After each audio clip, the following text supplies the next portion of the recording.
kabisa kuwashukuru wananchi wa Kimilili vile waliamka mapema kwenda kupiga kura na wakanichagua kama mjumbe yao kwa miaka 5 nyingine tena. Vile vile na washukuru kwa kuchagua Governor Ken Lusaka kama governor ya Bungoma na kuchagua William Ruto kama rais wa 5 wa Jamhuri ya Kenya. Na vile inji inavyoendelea kusherekea ushindi huu wa Kenya kwanza, pia tusisahau kwamba kuna wale ambao wanaomboleza kwa sababu kiti hii imewaponyoka tena kwa mara ya 5. Na mbali na yale ambao walikuwa wakizungumzia kupitia kwa makatazi yao ambao wamepeleka Supreme Court kwamba sisi watu wa Kenya kwanza tuliwaibia kura, kwamba sisi watu wa Kenya kwanza tulikuwa tumeajiri wale watu wa teknolojia ya mitambo za kompyuta ambao waliweza wakabadilisha matokeo kabla haijafika pale Bomas. Mimi ningependa kusema hivi kwamba ni kinaya kikubwa wale ambao wangetakana waseme ya kwamba kura yao iliibwa ama ilipunguzwa ni sisi watu wa Kenya kwanza. Kwa sababu tulienda katika uchaguzi huo wa tarehe 9 Agosti tukiwa hatuungwi mkono na serikali ya Kenya, hatuungwi mkono na mawaziri, hatuungwi mkono na baadhi ya wakubwa wa idara za polisi ambao walikuwa wanaegemea upande wa Azimio. Kwa hivyo watu wa Azimio kusema kwamba sisi tuliweza kuwaajiri watu ambao waliingia kwa mitambo ya serikali na kubadilisha kura ambazo zilikuwa zimepigwa ni kitu ambacho si lazima mtu kwende skuli ndio ujue kwamba ni uongo na ni uongo mtupu. Serikali ya Kenya imekuwa ikijivunia kwamba iko na kijana machachari sana kwa mambo ya kompyuta, anaitwa Joe Mucheru, ambaye ni waziri wa ICT katika serikali ya Uhuru Kenyatta. Na kura hizi zilipoanza kuhesabuliwa, maajenti wote wa Azimio walikuwepo na walitia sahihi zile fomu ambazo zilitoa matokeo. Zile fomu ambazo zilipeperushwa kwa njia ya kielektroniki zilikuwa ni provisional results, kwa sababu physical form kuna desks ambazo IEBC ilikuwa imetenga. Wale wadadisi ambao walipitia zile fomu waangalia kwamba kama zinafanana, inaenda for next verification step. Na ilipitia kile step ambayo maagenti wa Azimio walikuwepo pia. Wakatangaza fomu zote kutoka maeneo ambayo kura ilipigwa Kenya mzima. Hakukuwa na alama yoyote.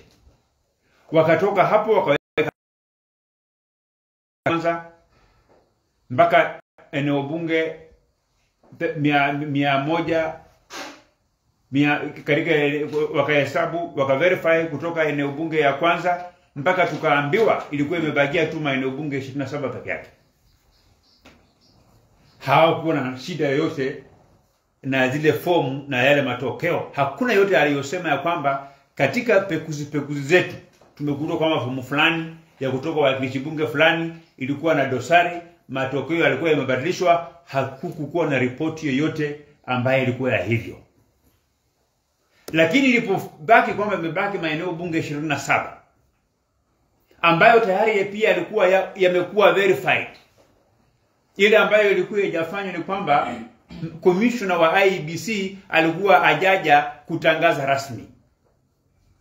Sasa kufikia wakati tulikuwa mpaka 27 constituencies, ndio kizungumkuti ikaanza. Wakaanza kupanga kuiba kura. Wakaanza kupanga kushurutisha Chebukati kwamba lazima umtangaze fulani kwamba yeye ndio ameshinda hii kura ya uchaguzi. wakubwa wa serikali wakaanza kukuja. Mimi mwenyewe nilimuona Vice CGS akiwa amekuja hapo ili kujaribu kueneza njia fiche ya serikali ya Kenya kwa kuwahonga makomishona wa IEBC. Pale vile Wafula Chebukati aliona mambo kitumbua karibu kunaingia mchanga. Akaona hawa wale ambao wangeendelea na ile kutangaza matokeo ya yale maeneo bunge 27 ambayo yalikuwa imebaki, tayari wameanza kuleta shutuma kwamba tubadilishe hizi nambari ili tukuwe na runoff, na Chebukati kwa sababu alikula kiapo kwamba atalinda katiba ya Kenya na atafanya kazi kama chairman wa IEBC kulingana na mujibu wa sheria, na ndio maana akasema hawezi akafanya vitu kama hivyo. Wale makomishona waine wakaondoka kwenda kule kwenda kuwahudumia wale ambao walikuwa wamewapa hela ama wamepromise kuwapa hela kwamba wachakachue matokeo ambayo Wakenya walikuwa wamepiga kura, na ndio maana Chebukati akatangaza kwamba wale ambao wameshinda. So in simple terms, I am saying there is no way Kenya Kwanza coalition will have stolen the elections as it was being announced by IEBC, because we did not have the support of the sitting president, we didn't have the support of the security apparatus of this country, and we did not even have the support of the deep state, something which Azimio were claiming to have every time. So the people who actually should be taken to task to explain their attempts to reduce the votes that William Samoei Ruto got are Azimio themselves. And I want to advise my father, Raila Odinga. Raila Odinga is of the age of my father. I want to advise him that he has been trying to be President of the Republic of Kenya for 5 times, and he has not been succeeding. I want to tell him that leaders comes from God, and it's the same God that blocks bad people from ascending to the leadership, whatever to the leadership of the country. So I want to tell Raila Odinga not to be angry with Kenyans, but he can be angry with God. It's God who has blocked him from being President of the Republic of Kenya. The reasons I am not aware. Maybe one day if we meet him, we will ask him for the reasons why he blocked Raila Odinga from being President of the Republic of Kenya, despite the fact that he has been trying for the 5th time. I also want to ask all those voters who supported Raila Odinga to accept the results and move on. We only have one Kenya. We only have one government. And the government of the day, the government of William Samoei Ruto, will serve everybody, will serve every part of this country. We are determined to turn around the economy of this country. We are determined to create jobs for the jobless young people of this country.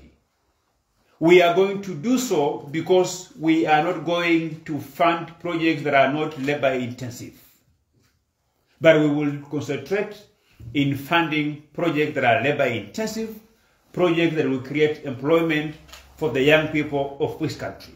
I want to give you an example.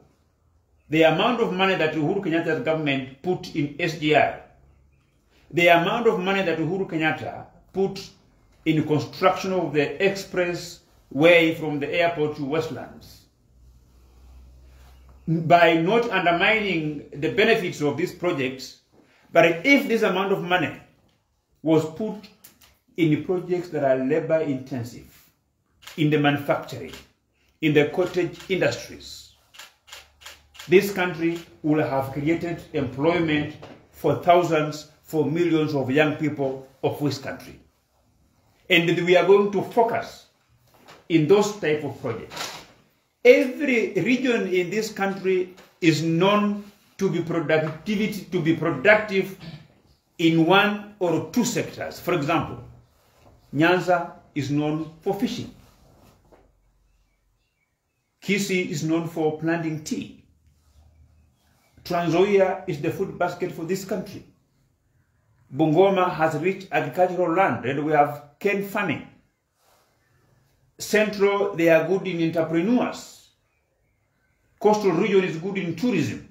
We are going to create regional cottage industries that will tap into the raw materials supplied by the people, so that we create both employment and the source of income, source of market for the agricultural products from those particular areas. So that's why we are going to focus in. We are going to create industries, value addition in various economic activities of the regions. If it is in Rift Valley, we'll do value additions by bringing in industries that will support agro-processing, so that the people of Rift Valley can get ready market for their produce, for their maize, for their tea, so that we can sort out both unemployment and ensuring that the farmers get money for the farm produce that they are producing.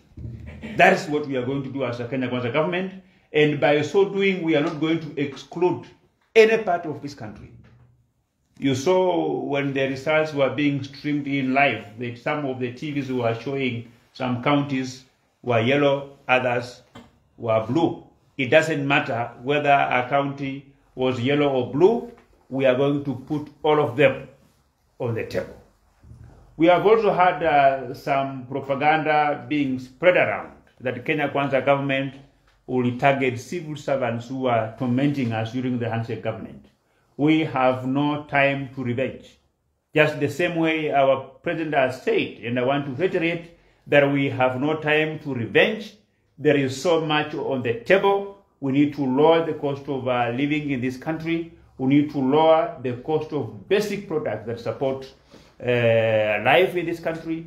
We need to sort out the issues to do with in education, so that we can be able to streamline the system that we are having now and ensure that every child of this country gets a basic education, gets secondary education, and is supported to get higher education from our institution of higher learning. So we have a lot of things on our in-tray. What we are going to do is that we are going to restructure. We are going to restructure our civil service and remind civil servants that what the Kenya Kwanza government expects from them is that they should not participate in the politics of this country. In Kenya Kwanza, we have enough politicians, we have enough political analysts, we have enough political strategic communication experts, and that the civil servants that are going to work under Kenya Kwanza government, they must execute their duties and functions in line with the letters of offer that they signed, in line with the constitution of this country, and the transfer of such civil servants from one station to the other is going to be guided by meritocracy and the need by the government to ensure that we give proper services to Kenya. We are no longer going just to allow, for example, county commissioners, our regional commissioners, our chiefs, to be engaging in meager roles of sniffing around politicians to see what they are doing and report to the office of the president. We are going to give them proper duties, so that instead of just idling around, turning themselves into NIS officers, collecting specific data that are of little importance to the government, but they are going to be the focal point in terms of ensuring that they are well versed with the government program in the areas of jurisdiction. They will monitor and supervise delivery and execution of government functions, so that instead of them reporting that yesterday we are this so and so with a meeting here, we are this so and so planning this and that, they will be reporting parameters that will enable the government of the day be aware of the status of the project that the government of Kenya is doing. They will also be engaged in doing the structured public participation, to be able to know what the Kenyans in the areas of jurisdiction expect from the government. If they want some roads to be done, if they want some water points to be done, if there is some bit of some insecurity and they need an additional police stations, so that the information that they will be coming from chiefs, from county commissioners, from deputy county commissioners must be information that the government of Kenya Kwanza will use to shape our government policy, to inform our budget policy statements, so that it becomes one of the areas that the government of Kenya is going to tap into understanding what ails the citizens of this country, so that we can all work towards improving the life of our Kenyan people. This is what we are planning. This is what we are planning to do. And if it will demand that we do further training, because this outgoing government has misused the civil service. So if it will come to our attention that some government officers have actually been given a very fake education about how to handle yourself as a government officer, then we will restructure and ensure that they are properly trained. They are reminded that their role is to support the government deliver on its promise and not to engage in politics of the day.